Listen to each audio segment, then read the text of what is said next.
पश्चिम बंगाल विधानसभा चुनाव के प्रचार में उम्मीदवार जनता को लुभाने के लिए नित नए तरीके अपना रहे हैं और इसी कड़ी में बीरभूम जिले की दुबराजपुर विधानसभा सीट से भाजपा उम्मीदवार अनूप कुमार साहू का एक अलग ही रूप देखने को मिला।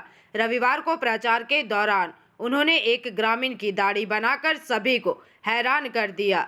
जानकारी के मुताबिक रविवार सुबह अनूप कुमार साहू दुबराजपुर ब्लॉक के बालीजूरी ग्राम पंचायत अंतर्गत कुलेकुड़ी गांव में घर घर जाकर जनसंपर्क कर रहे थे। इसी दौरान उनकी नज़र सड़क किनारे दाढ़ी बनवा रहे एक व्यक्ति पर पड़ी।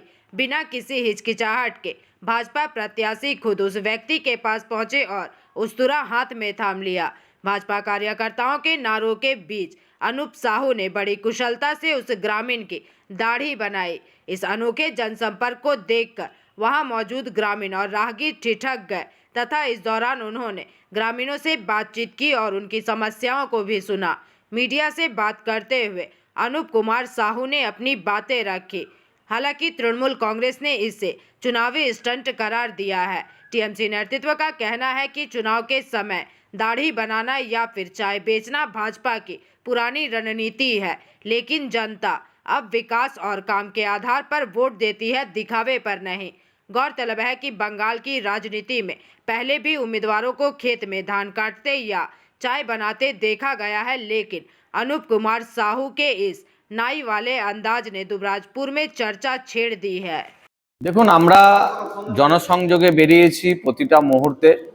এমন একটা মুহূর্তে দেখলাম একজন বরিষ্ঠ মানুষ যিনি দাড়ি কাটার জন্য বসেছেন এবং আমি তাকে সহযোগিতা করার সাথে সাথে তার সাথে কথা বলা, তিনি কেমন আছেন জিজ্ঞেস করা এবং আগামী 23 এপ্রিল যে নির্বাচন আছে সেই আমন্ত্রণ তাকে জানালাম।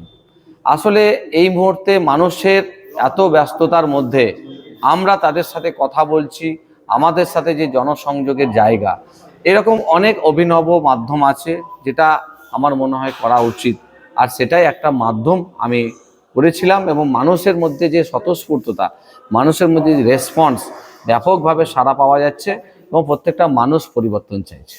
দেখুন, জরুরি বিষয় নয়, যে কোনো মানুষ যখন যে মুহূর্তে থাকে সেই মুহূর্তে আপনি যখন যোগাযোগ করা যাবে তখন সেটাই মাধ্যম হওয়া উচিত। কোনো এফেক্ট পড়বে না, তার কারণ অভিষেক ব্যানার্জি তো এমএলএ হবেন না।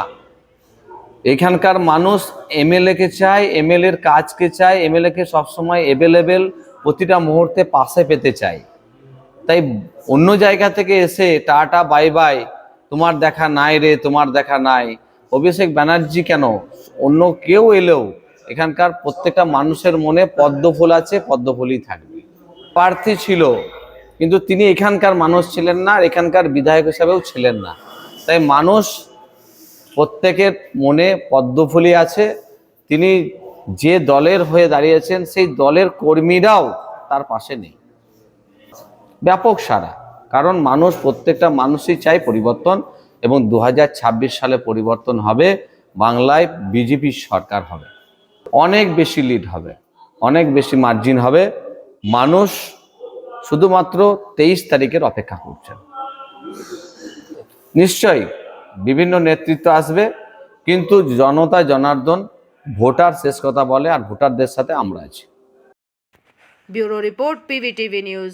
रानीगंज में इतने लग्जरी रूम, वो भी इतने कम प्राइस में। सो मैं बात कर रही हूँ रानीगंज के एनएसडी रोड में लोकेटेड होटल अतिथि इन के बारे में। यहाँ पे आपको फैमिली, फ्रेंड्स और कॉर्पोरेट के लिए रूम्स मिल जाएंगे, वो भी सिर्फ 1500 स्टार्टिंग प्राइस में। यहाँ पे आपको super deluxe room, Dulux room, regular room के साथ साथ प्योर वेज रेस्टोरेंट, जहाँ से आप अपने रूम तक टेस्टी टेस्टी फूड ऑर्डर्स कर सकते हैं। ये होटल हाइजीनिक और क्लीन होने के साथ साथ 27 हेल्पिंग फैसिलिटी भी देती है। High speed wifi, TV with fully AC interior, 24/7 room service, good ambience, clean cupboards, separate geyser facilities, clean washrooms, smoking area. अगर आपका भी प्लान है रानीगंज में स्टे करने के लिए, तो आपके लिए ये एक अच्छा ऑप्शन हो सकता है। आप यहाँ पर रूम ऑनलाइन प्लेटफॉर्म मेक माई ट्रिप से भी बुक कर सकते हैं। अगर आप मेरी वीडियो दिखाते हैं तो आपको मिलेगा एक्स्ट्रा 20% ऑफ। अतिथि इन होटल आपको रानीगंज स्टेशन से 5 मिनट वॉकिंग डिस्टेंस पे मिल जाएगा। और इन्फॉर्मेशन के लिए आप इन्हें कॉल भी कर सकते हैं। Thank you for watching.